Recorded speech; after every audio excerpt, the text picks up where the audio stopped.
She was invisible, not because she was plain or unworthy of notice, but because the only man whose gaze she craved had never once turned her way. Lillian Ashworth, the Duchess of Thornwood, stood at the far end of a glittering ballroom in a gown of deep sapphire silk, watching her husband dance with another woman. The candlelight caught the gold thread in his dark hair and softened the severe lines of his face, a face she had memorized from countless stolen glances across silent dinner tables and cold, cavernous hallways. He smiled. It was a small, private curve of his lips, directed at the woman in his arms, Lady Clarissa Montfort. Something inside Lillian cracked, not loudly, not dramatically, just a quiet internal fracture like ice giving way beneath a gentle weight. She had been the Duchess of Thornwood for 3 years. 3 years of polite distance, of silent longing, of hoping that someday he might look at her the way he was looking at Lady Clarissa now. She had believed patience would be rewarded. She had believed love could be earned through quiet devotion. She had believed so many foolish things. The music swirled through the ballroom, violins and cellos weaving a tapestry of sound that should have felt romantic, but instead felt suffocating. Lillian pressed her gloved fingers against the stem of her champagne glass and forced her lips to remain composed. A duchess did not cry in public. A duchess did not show weakness. She had learned that lesson within the first month of her marriage, when she had wept quietly in her chambers and Alexander had stood in the doorway, his expression unreadable, before turning away without a word. "You are too pale, your grace. Shall I fetch you some air?" The voice belonged to Margaret, her lady's maid, who had materialized at her elbow with the quiet efficiency of someone who had learned to read her mistress's silences. Margaret was the closest thing Lillian had to a friend in Thornwood Manor, though even that relationship was bounded by the strict rules of propriety. "No, thank you, Margaret. I am perfectly well." The lie tasted bitter on her tongue, but she had grown accustomed to bitter tastes. She had swallowed so many of them over the years. The dance ended. Alexander bowed to Lady Clarissa with that same small smile, and the young woman laughed, her cheeks flushed with pleasure, her golden curls bouncing with the movement. She was everything Lillian was not, vivacious where Lillian was reserved, openly warm where Lillian was guarded, the sort of woman who laughed easily and drew others into her orbit without effort. Lillian had never been that woman. She had been raised in a quiet household, the daughter of a baron whose fortunes had been modest and whose expectations had been even more so. She had never expected to marry a duke. She had certainly never expected to marry Alexander Ashworth, the most eligible and enigmatic man in the county. But her father had owed a debt, not a financial one, though those existed as well, but a debt of honor. Years ago, the old Duke of Thornwood had saved her father's life during a hunting accident, pulling him from a river before he drowned. When the old Duke had lain dying years later, he had extracted a promise from his son: marry the Baron's daughter, secure the alliance, honor the debt. Alexander, bound by duty as he had always been, had agreed. And so Lillian had become a duchess, and Alexander had become her husband, and 3 years had passed in which they had shared a name, a household, and absolutely nothing else. She had tried. In the beginning, she had tried so hard.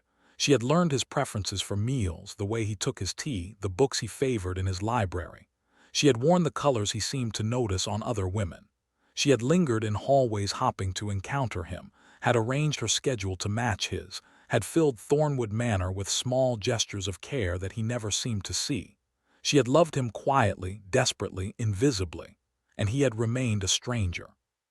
Now, watching him escort Lady Clarissa toward the refreshment table, his hand resting lightly at the small of her back, Lillian understood something she had been avoiding for a very long time. She understood that she could not continue like this. She understood that her love was not a gift but a burden, one that she alone carried. She understood that Alexander Ashworth would never love her, not because she was unworthy, but because he simply did not see her. She had become a piece of furniture in his life, a title rather than a person, a duty fulfilled rather than a wife cherished. And she understood, with a clarity that felt almost like relief, that she needed to stop hopping. The decision did not announce itself with drama. There were no tears, no grand resolutions shouted into empty rooms. Instead, something inside Lillian simply quieted. The desperate, aching part of her that had spent 3 years straining toward a man who would never reach back finally fell still. She looked at Alexander across the ballroom, at the handsome Duke who was her husband in name only, and she felt the first stirrings of something she had not felt in years. Freedom. Not the freedom to leave. A duchess could not simply walk away from her marriage, but the freedom to stop caring, the freedom to stop trying, the freedom to build a life for herself within the gilded cage she had been placed in. She set down her champagne glass with a soft click and turned away from the ballroom. Margaret followed, her footsteps silent on the marble floor. No one noticed the Duchess of Thornwood leave. No one ever did. The night air was cool against her skin as she stepped onto the terrace. Stars scattered across the sky like diamonds dropped carelessly onto black velvet.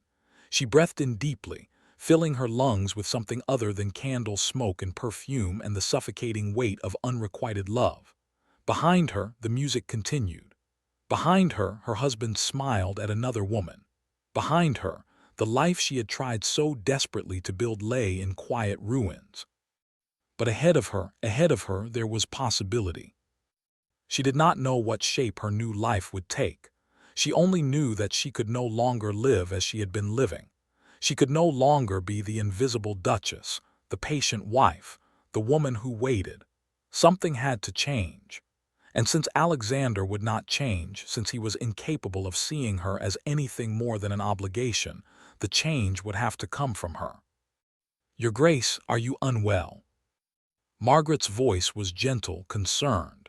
Lillian turned to find her maid hovering in the doorway, her kind face creased with worry. Margaret had been with her since the beginning, had witnessed every small heartbreak, every quiet rejection, every moment of hope that had withered into disappointment. If anyone understood what this night had cost her, it was Margaret. "I am well," Lillian said, and this time it was not entirely a lie. "I am better than I have been in a long time." Margaret's brow furrowed, clearly skeptical, but she did not question further. She simply nodded, as she always did, and stepped back to allow Lillian to pass. The Duchess walked through the corridors of Thornwood Manor, her sapphire gown whispering against the stone floors, and she felt the strange lightness of a woman who had finally released a burden she had been carrying for far too long. She did not go to Alexander's chambers that night. In the early days of their marriage, she had sometimes lingered in the hallway outside his door, hopping for an invitation that never came. Later, she had abandoned the practice, recognizing it as the desperate act it was. Now she walked past his door without pausing, without glancing, without feeling the familiar ache in her chest. The ache was still there, buried deep beneath layers of resignation, but it no longer controlled her. She would not allow it to control her. Her own chambers were cold. The fire had been lit, but it had burned low, casting long shadows across the walls. Lillian dismissed Margaret with a quiet word of thanks and stood alone in the center of the room, surrounded by the trappings of a life that had never truly belonged to her. The grand bed with its velvet hangings. The dressing table cluttered with silver brushes and crystal perfume bottles. The wardrobe full of gowns she had chosen in hopes of catching her husband's eye. All of it felt like a costume, like props in a play she had been performing for 3 years without an audience. She crossed to the window and looked out at the estate grounds, silvered by moonlight. Thornwood was beautiful. Its rolling hills, its ancient forests, its carefully tended gardens, all of it was beautiful, and all of it was hers in name at least. She was the Duchess of Thornwood. She had power if she chose to wield it. She had resources if she chose to use them. She had spent 3 years being passive, waiting, hopping. Perhaps it was time to be something else. The thought felt foreign, almost dangerous. She had been raised to be agreeable, to be pleasing, to be the sort of woman who made a good wife. Her mother had taught her that a woman's greatest virtue was patience, that love would come if she was simply good enough, kind enough, accommodating enough. But her mother had been wrong. Patience had brought her nothing but 3 years of loneliness. Goodness had made her invisible. Kindness had been mistaken for weakness. She was done being weak. The next morning, Lillian rose early. She dressed simply, in a gown of dove-gray wool that required no assistance to fasten, and made her way to the estate office before the sun had fully cleared the horizon. The steward, a portly man named Mr. Collins who had served the Ashworth family for 3 decades, looked up in surprise when she entered. "Your Grace," he said, rising hastily from his chair and nearly upsetting his inkwell. "I was not expecting. Is something amiss?" "Nothing is amiss, Mr. Collins." Lillian took a seat across from his desk, folding her hands neatly in her lap. "I wish to review the estate accounts." Mr. Collins blinked.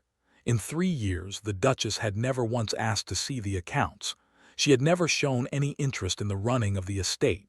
She had been, by all appearances, content to float through Thornwood Manor like a ghost, leaving no impression on anything or anyone. The steward's surprise was understandable, if somewhat insulting. "Of course, Your Grace," he said, recovering his composure. "Though I assure you His Grace reviews the accounts monthly, everything is in order." "I do not doubt your competence, Mr. Collins. I simply wish to understand the workings of my home." "My home." The words felt strange on her tongue, almost presumptuous, but they were true. Thornwood was her home, whether Alexander saw her as part of it or not. She had every right to understand its operations. Mr. Collins hesitated, clearly uncertain how to respond to this unprecedented request. But the Duchess's expression was calm and expectant, and after a moment, he nodded and began pulling ledgers from the shelves. Lillian settled into her chair and prepared to learn. She spent the morning poring over columns of numbers, asking questions that grew increasingly pointed as her understanding deepened. Mr. Collins, initially reluctant, soon warmed to the task, clearly pleased to have someone take an interest in his work. By midday, Lillian had identified 3 areas where the estate's resources could be better allocated, and 4 tenants whose rents might be reduced to ease their burdens during a difficult harvest season. "Has His Grace been informed of the Cooper family's situation?" she asked, tapping a finger against an entry that recorded the family's arrears. Mr. Collins shifted uncomfortably. "His Grace has been occupied with other matters. I mentioned it briefly, but he did not provide instruction." Lillian nodded, unsurprised. Alexander's neglect extended beyond his wife to the very people who depended on him. The Coopers had been tenants of Thornwood for generations. Their eldest son had been injured in a farming accident the previous spring, and the family had fallen behind on their rent while paying for his medical care. It was an injustice, plain and simple. "Reduce their rent by half for the remainder of the year," Lillian said, "and arrange for a physician to visit their son weekly until he is recovered. The estate will cover the cost." Mr. Collins's eyebrows rose, but he did not argue. "Yes, Your Grace." She spent the afternoon visiting the tenants, introducing herself to families she should have met years ago. Some regarded her with suspicion, clearly wondering why the Duchess had suddenly taken an interest in their lives after 3 years of silence. Others welcomed her with open relief, grateful that someone at the great house was finally paying attention. Lillian listened to their concerns, noted their needs, and promised nothing she could not deliver. She was careful, methodical, deliberate. She would not make promises she could not keep. She would not offer hope only to disappoint. She had learned that lesson well enough. By the time she returned to the manor, the sun was sinking low in the sky, painting the stone walls in shades of amber and rose. She was tired, her feet aching from hours of walking through muddy fields and rutted lanes, but it was a good tired, a productive tired, a tired that came from doing something meaningful rather than simply existing. She was climbing the main staircase when she heard it, voices from the drawing room. One of them was Alexander's, low and warm in a way she recognized but had never been the recipient of. The other was Lady Clarissa's, bright and musical. "So kind of you to invite me to stay, Your Grace. Thornwood is simply magnificent. I cannot imagine ever wanting to leave." Lillian stopped mid-step, her hand resting on the polished banister. Lady Clarissa was staying at Thornwood.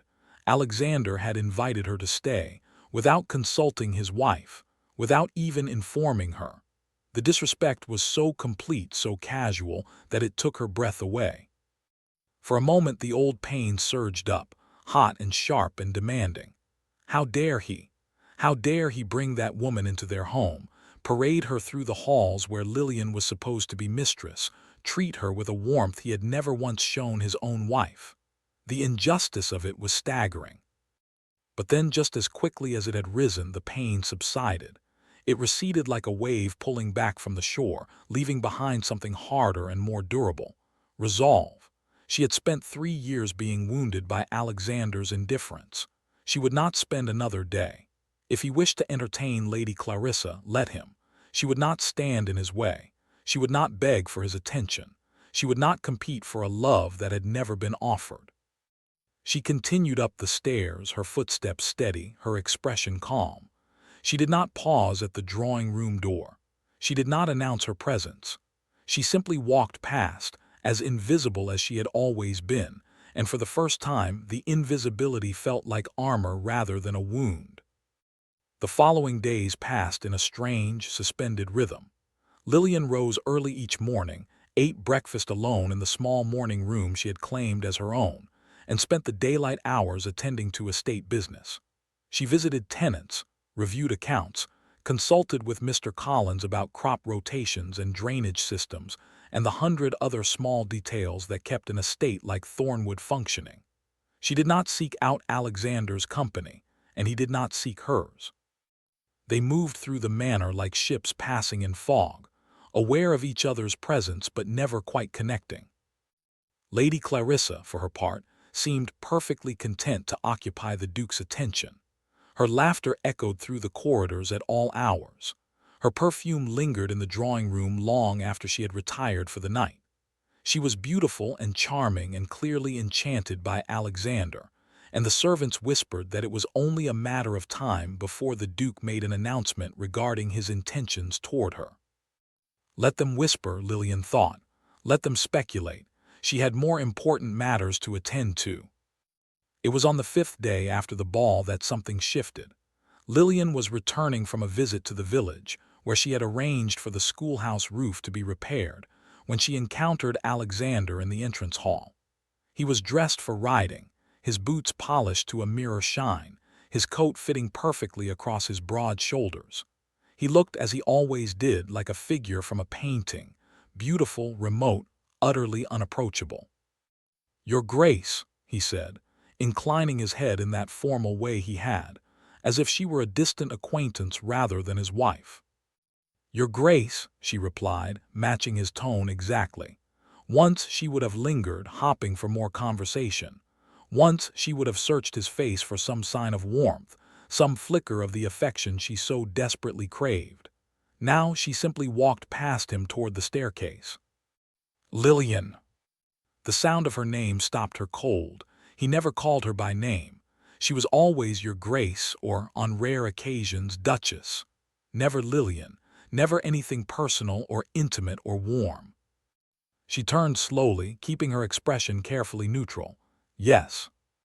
Alexander stood in the center of the entrance hall, one hand resting on his riding crop, his dark eyes fixed on her with an expression she could not quite read. He seemed almost uncertain. It was such an unfamiliar look on him that she wondered if she was imagining it. "I understand you have been visiting the tenants," he said. "Yes, I have." "And reviewing the accounts." "Yes." "And arranging for repairs at the schoolhouse." "Yes." A beat of silence. Alexander's jaw tightened almost imperceptibly. "You did not consult me." It was not a question, but Lillian treated it as one. "I did not realize I was required to. As Duchess, I have certain responsibilities toward the estate and its people. I am simply fulfilling them. Responsibilities that I have managed perfectly well on my own for years." Have you? The word slipped out before she could stop it, quiet but pointed. She saw the flash of surprise in his eyes, quickly suppressed. In 3 years she had never contradicted him. She had never challenged him. She had been agreeable, accommodating, invisible. But she was no longer invisible, and she was no longer willing to be agreeable at the expense of truth. The Cooper's son was injured last spring, she continued, her voice steady. They have been falling behind on their rent while paying for his care. Mrs. Hastings in the East Cottage has been living with a leaking roof since autumn. The village schoolhouse has been in disrepair for nearly 2 years. These are not matters that have been managed, Your Grace. They are matters that have been neglected. Alexander's expression hardened. You presume to lecture me on the management of my own estate. Not lecture, inform, there is a difference. The air between them crackled with tension. Lillian could feel her heart pounding in her chest, but she did not look away. She did not apologize. She did not retreat. She had spent 3 years retreating, and she was done. I have been busy, Alexander said finally, his voice clipped. I cannot attend to every minor matter personally. No, Lillian agreed, which is precisely why I am attending to them. You are welcome, Your Grace. She turned and continued up the stairs, her back straight, her head high. She could feel his gaze on her, could feel the weight of his stare like a physical pressure between her shoulder blades. She did not turn around. She did not falter. She climbed the stairs to her chambers, closed the door behind her, and only then allowed herself to exhale. Her hands were trembling.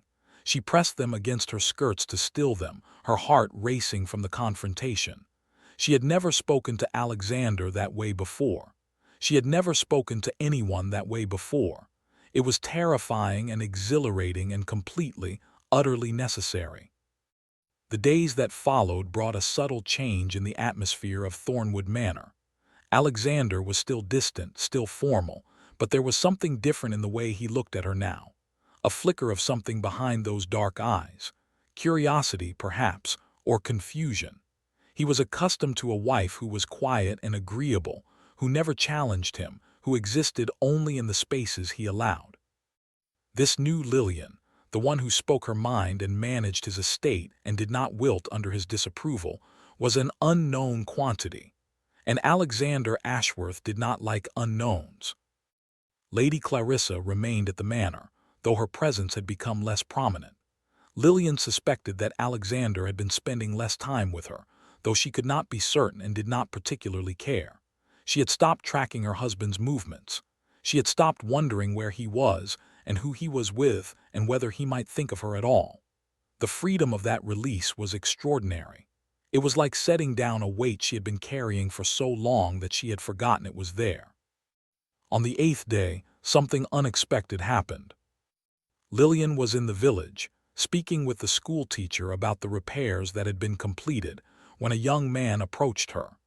He was tall and fair-haired, with a friendly face and an easy smile, and he carried himself with the confidence of someone accustomed to being liked. Your Grace, he said, bowing with a flourish that was almost playful. Forgive the intrusion. I am James Ashford, Lord Ashford's youngest son. I believe we met briefly at your wedding, though I doubt you would remember me. You had rather a lot on your mind that day. Lillian did remember him, vaguely. He had been one of the many guests at the wedding, a distant cousin of Alexander's with a reputation for charm and a notable lack of interest in settling down. He had smiled at her during the ceremony, she recalled. A kind smile, offered to a nervous bride who had looked like she might faint at any moment. Mr. Ashford, she said, inclining her head, what brings you to Thornwood? I am visiting my aunt in the next county and thought I might pay my respects to the Duke and Duchess. He paused, his smile widening slightly. Though I confess, when I arrived at the manor I was told you were here, and I found myself curious. Curious? About the Duchess who spends her days visiting tenants and repairing schoolhouses rather than hosting teas and arranging flower displays. He tilted his head, studying her with open interest. You are not quite what I expected. Lillian felt a flush rise to her cheeks, though she could not have said why. There was nothing improper in his words, nothing overtly forward in his manner. But the way he looked at her, it was the way a man looked at a woman he found interesting. It was a look she had never received from her own husband. "I am simply doing my duty, Mr. Ashford." Most duchesses define their duty rather differently. He offered her his arm.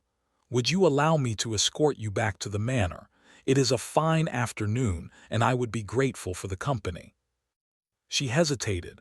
Accepting his arm would be perfectly proper. He was a relative, after all, and a gentleman known to the family. But something about the invitation felt charged, as if it carried more weight than a simple walk. Still, refusing would seem strange, even rude, and James Ashford had been nothing but polite. "Very well," she said, placing her hand lightly on his arm. "Thank you." They walked through the village together, past the repaired schoolhouse and the small stone church, and the cluster of cottages that housed the estate's tenants. James proved to be an engaging companion, full of stories about his travels and his family and the various scrapes he had gotten into as a young man. He asked her questions about the estate work she had been doing, and unlike Alexander, he actually listened to her answers.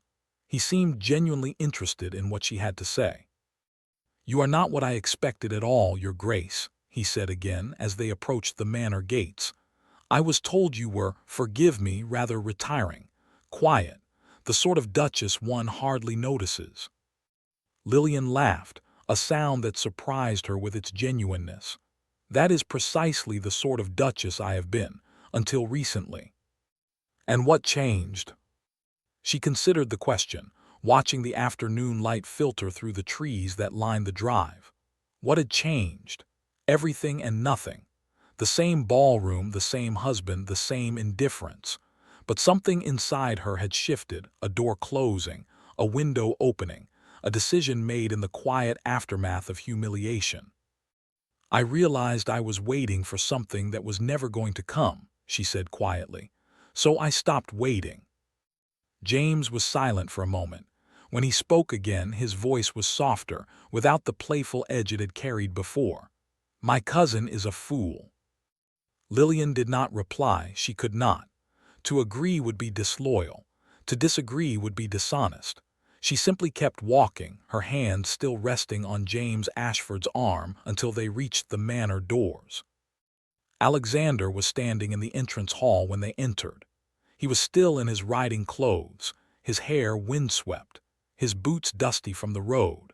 He had clearly just returned from somewhere, and he had clearly seen them through the window, seen his wife walking up the drive on his cousin's arm, laughing at something his cousin had said, looking happier than she had looked in 3 years of marriage. The expression on his face was one Lillian had never seen before. It took her a moment to recognize it. When she did, she felt a strange, unexpected flicker of satisfaction. It was jealousy. "Ashford," Alexander said, his voice perfectly controlled, "I was not informed you were visiting." "I decided at the last moment," James replied easily, apparently unbothered by the Duke's chilly reception. "I hope I am not imposing." "Not at all." Alexander's gaze moved to Lillian, and something flickered in his eyes, something dark and possessive and utterly unfamiliar. "I trust my wife has been entertaining you adequately." "Your wife has been delightful," James said, and there was just enough warmth in his voice to make the words a subtle challenge. "You are a fortunate man, Ashworth." The silence that followed was thick enough to cut. Lillian stood between the two men, acutely aware of the tension crackling through the air. This was new territory. She had never been the object of any man's jealousy, least of all her husband's. She did not quite know what to do with it. "If you will excuse me," she said, slipping her hand from James's arm, "I have correspondence to attend to." She did not wait for a response. She walked calmly up the stairs, her footsteps measured, her expression serene. But her heart was beating faster than it had in months, and her mind was spinning with questions she could not answer. Why did Alexander care? Why now, after 3 years of indifference? Was it simply possessiveness, the the natural reaction of a man who saw something he considered his being admired by another, or was it something more? She did not know, and what was more surprising, she did not know if she cared. The days that followed were strange and strained. James Ashford extended his visit, much to Alexander's visible displeasure, and Lillian found herself spending more time with him than she probably should have. They walked together in the gardens, rode together through the estate, sat together in the drawing room while Alexander glowered from the corner. James was funny and kind and attentive in a way that Alexander had never been, and Lillian would have been lying if she said she did not enjoy his company. But she was not foolish enough to mistake enjoyment for something more. James Ashford was a distraction, a pleasant companion who made her feel seen and heard and valued. He was not a future. He could never be. She was married, and she took her vows seriously, even if her husband did not. She would not dishonor herself or her position by engaging in anything improper, but she would not apologize for having a friend either. Alexander, however, seemed increasingly unable to tolerate the situation. He had stopped spending time with Lady Clarissa, who had departed the manor rather abruptly one morning with red-rimmed eyes and a tight smile. The servants whispered that the Duke had informed her, quite coldly, that he had no intention of marrying again, and that her continued presence at Thornwood was no longer appropriate. Lillian pretended not to hear the whispers, but she could not deny the small, shameful thrill of satisfaction they gave her. It was on the 14th day after the ball that everything came to a head. Lillian was in the estate office, reviewing the latest accounts with Mr. Collins when the door opened and Alexander strode in. His expression was thunderous, his jaw tight, his eyes blazing with an emotion she had never seen in him before.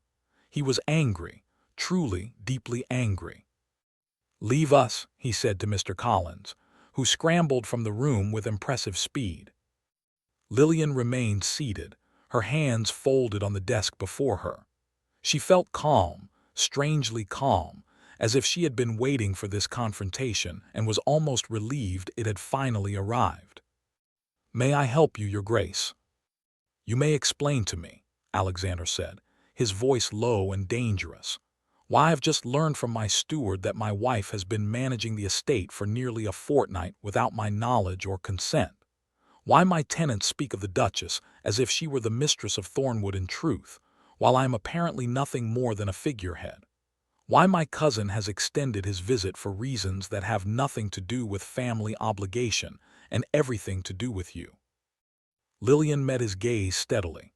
"I have been managing the estate because the estate needed managing. I did not seek your consent because you were occupied with other matters and could not be bothered to attend to your responsibilities. The tenants speak of me because I am the only one who has spoken to them. And as for your cousin, you would have to ask him why he has chosen to extend his visit. I am not responsible for his decisions. You have been spending time with him. I have been polite to a member of your family who has shown me kindness and respect. If that displeases you, I apologize. But I will not be rude to a guest simply because you find his presence inconvenient." Alexander took a step closer, his hands braced on the edge of the desk. "He looks at you." The words were almost accusatory, as if James's attention were somehow her fault. Lillian felt a spark of anger kindle in her chest. How dare he? How dare he ignore her for 3 years, parade another woman through their home, and then act as if he had any claim to her loyalty? "And how is that my concern?" she asked quietly. "I do not control where men look. I have never been able to control where anyone looks, including my husband." The words landed like stones dropped into still water. Alexander flinched, actually flinched as if she had struck him. For a long moment he simply stared at her, his expression shifting through a complex series of emotions that she could not fully read. Surprise, confusion, and beneath it all, something that looked almost like pain. "Lillian," he said, and his voice was different now, quieter, almost hesitant. "I did not realize." "No," she agreed. "You did not. You have never realized. You have never seen me at all." She rose from her chair, her movements deliberate, her gaze unwavering. She was no longer afraid of him. She was no longer afraid of his disapproval or his distance or his cold, impenetrable silences. She had spent 3 years being afraid, and she was done. "I loved you," she said, and her voice was steady even as her heart cracked open inside her chest. "From the moment we married, I loved you. I tried everything I could think of to make you notice me. I learned your preferences. I arranged my life around yours. I waited in hallways and lingered at dinner tables and hoped every single day that you might look at me the way a husband looks at a wife. But you never did. You looked through me. You looked past me. You treated me as if I were a piece of furniture, a duty to be tolerated rather than a person to be cherished. And I accepted it for 3 years because I thought that if I was patient enough, good enough, loving enough, you would eventually see me. But you never did." Her voice cracked on the last word and she paused, drawing a shaky breath. Alexander was staring at her, his face pale, his hands still braced on the desk as if he needed the support to remain standing. "So I stopped," she continued, quieter now. "I stopped hopping. I stopped waiting. I stopped loving you, or at least I am trying to stop. And now when I have finally found something that gives my life meaning, work that matters, people who need me, a purpose beyond being your invisible wife, now you decide to notice me. Now you decide to care. And I do not know what to do with that, Alexander. I do not know if I can trust it. I do not know if I want to." The silence that followed was absolute. Somewhere in the distance, a clock chimed the hour. Somewhere outside, birds sang in the afternoon sunlight. But here, in this room, the world had narrowed to just the two of them, standing on opposite sides of a desk that felt like a chasm. Alexander straightened slowly. His face was still pale, his eyes still dark with some emotion she could not name. When he spoke, his voice was rough, almost raw. "I did not know," he said. "Lillian, I swear to you I did not know." "Did not know what? That I loved you, that I was waiting for you, that I was drowning in loneliness while you smiled at other women. That you felt any of it." He stepped around the desk, closing the distance between them. She did not retreat, though every instinct told her to protect herself, to put space between them, to guard what was left of her heart. "I thought you were content. I thought the arrangement suited you as well as it suited me. I did not realize you wanted more." "How could you not realize?" The words came out sharper than she intended, edged with the bitterness of 3 years of silence. "I was your wife. I was living in your home, sharing your name, trying every day to reach you. How could you not see?" "Because I was not looking." The admission seemed to cost him something.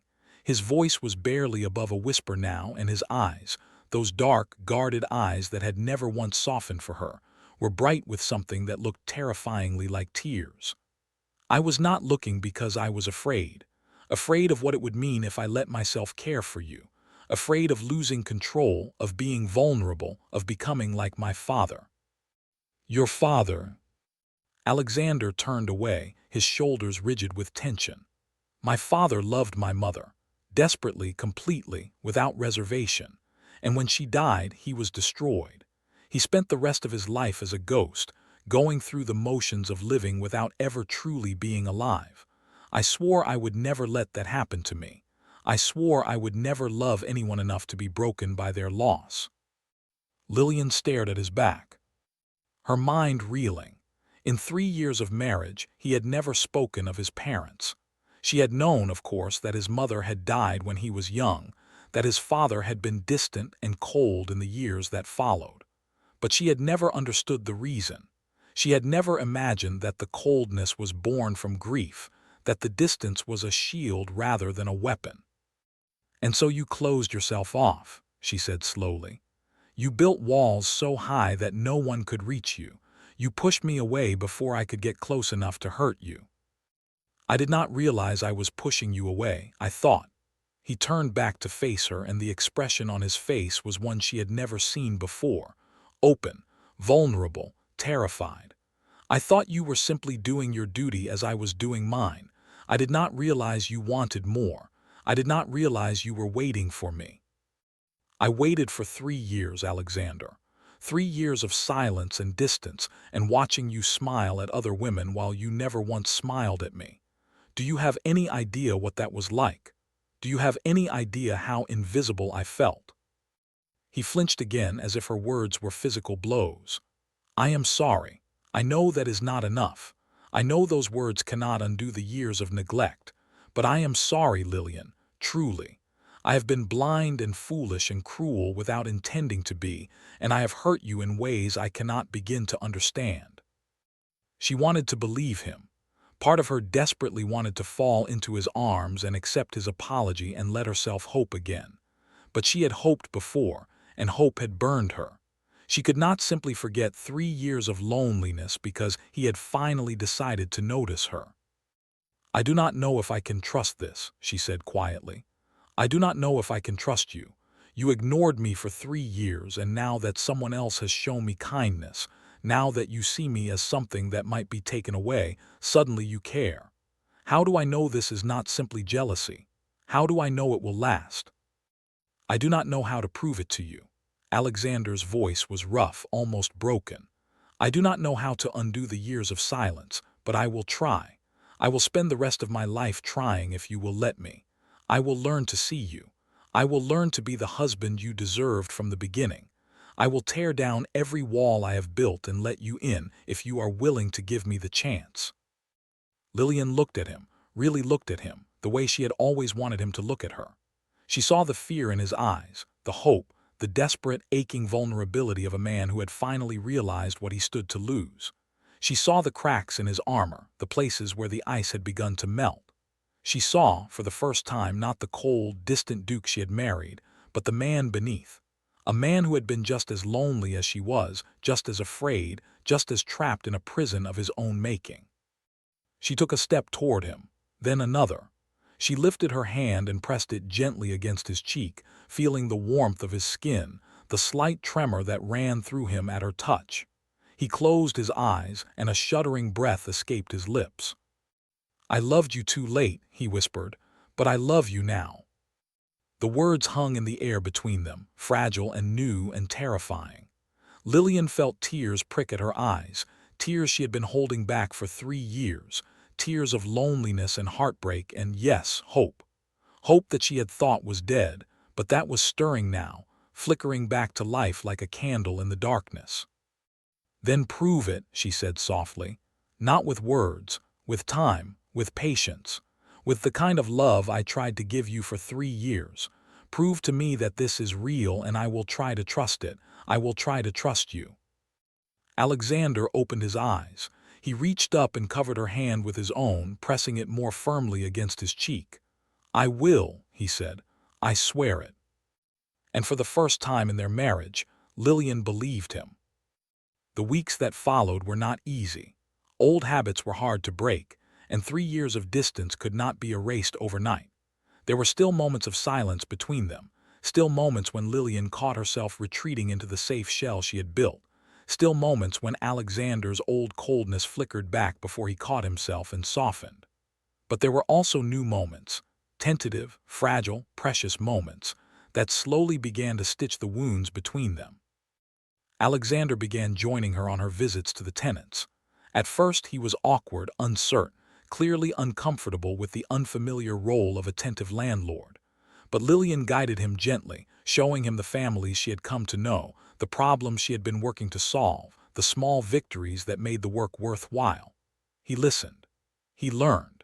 He began to care, not just because she cared, but because he was finally allowing himself to see the people who depended on him. They took meals together now, in the small morning room rather than the grand dining hall. The conversation was still cautious at times, still searching for its footing, but it was conversation. Real conversation, of the sort they had never had before. Alexander asked her about her day. He told her about his. He shared memories of his mother, painful ones that made his voice go tight. He let her see the cracks in his armor, the places where he was not the cold, perfect Duke, but simply a man who had been afraid for a very long time. James Ashford departed after a week, having realized, with more grace than Lillian had expected, that his presence was no longer welcome. He bid her farewell with a kiss on the hand and a knowing smile. "If he hurts you again," he murmured, low enough that only she could hear, "you know where to find me." But there was no expectation in his voice, no real hope. He knew, as she did, that her heart had already made its choice. The turning point came on an evening in late autumn, nearly 2 months after the ball that had changed everything. Lillian was sitting in the library, reading by the fire, when Alexander entered. He looked tired, his hair disheveled, his cravat loosened. He had been in meetings all day with his solicitor, dealing with some complicated matter of estate law that had kept him occupied for weeks. He crossed the room without speaking and lowered himself into the chair beside hers. For a long moment, he simply sat there, staring into the fire, his profile limned in gold. Then he reached out and took her hand. "I have been thinking," he said quietly, "about what you said, about waiting for something that never came." Lillian's heart clenched. They had not spoken of that night since their confrontation in the estate office. It had hovered between them, an unspoken shadow, but neither had been willing to revisit it directly. "I do not want you to wait any more," Alexander continued. "I do not want you to ever feel invisible again, so I want to ask you something, and I want you to answer honestly." "All right." He turned to look at her, his dark eyes serious. "What do you want? Not what you think you should want, not what duty or propriety demands. What do you want, Lillian, for yourself?" The question caught her off guard. In 3 years of marriage, no one had ever asked her that. Her wants had always been secondary, to her father's needs, to her husband's preferences, to the demands of her position. She had spent so long suppressing her own desires that she had almost forgotten they existed. "I want to be useful," she said slowly. "I want the work I have been doing with the tenants to matter. I want to help people. I want to be more than a title, more than an ornament, more than the invisible woman I used to be." Alexander nodded, his thumb tracing gentle circles on the back of her hand. "Then you shall have it, all of it. The estate work, the tenants, the schoolhouses, whatever you want to do, I will support it. I will support you. Not because it is your duty, but because it is your right. You are the Duchess of Thornwood, and this estate is as much yours as it is mine." Lillian felt tears prick at her eyes. It was such a simple thing, really. The acknowledgement that she had value, that her work mattered, that she was more than a decorative accessory to her husband's life. But it meant more to her than any grand gesture could have. "Thank you," she whispered. Alexander lifted her hand to his lips and pressed a kiss to her knuckles. "No," he said.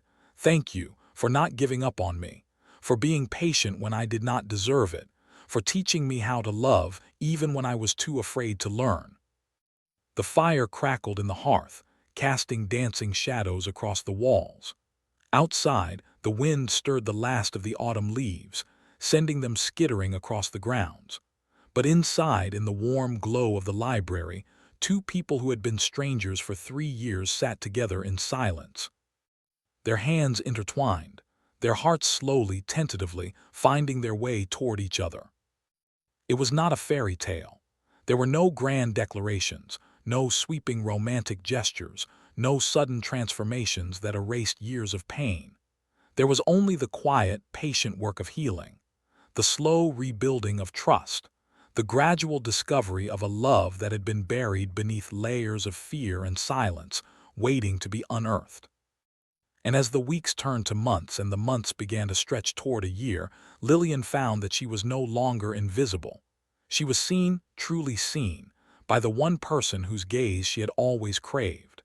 Alexander looked at her now the way she had once dreamed of being looked at, not with possession or obligation or distant courtesy, but with warmth, with admiration, with love. It had taken him 3 years to see her. It had taken her 3 years to stop waiting. But somewhere along the way, in the space between heartbreak and hope, they had found each other. And that, Lillian thought, was worth every moment of the waiting. One evening, as they walked together through the gardens in the soft light of sunset, Alexander paused. He turned to face her, his expression serious but his eyes soft, and took both her hands in his. "I have something to tell you," he said, "something I should have told you a long time ago." Lillian's heart fluttered, but she kept her voice steady. "What is it?" "When I married you, I thought I was fulfilling a duty. I thought I was honoring my father's dying wish and nothing more, but I was wrong." He squeezed her hands gently. "You were never a duty, Lillian. You were a gift. A gift I was too blind to see, too afraid to accept, too foolish to treasure. But I see it now. I see you now. And I will spend every day of the rest of my life trying to be worthy of you." The sun dipped below the horizon, painting the sky in shades of rose and gold. Somewhere in the distance, a bird sang its evening song. And Lillian Ashworth, the Duchess of Thornwood, smiled. A real smile, full and warm and unguarded, for the first time in 3 years. "You already are," she said. And she meant it. If you enjoyed this story, don't forget to give it a like and subscribe to the channel. Also, let us know in the comments which country you're watching from. Your support means a lot to us. Thank you for watching, and see you in the next amazing story.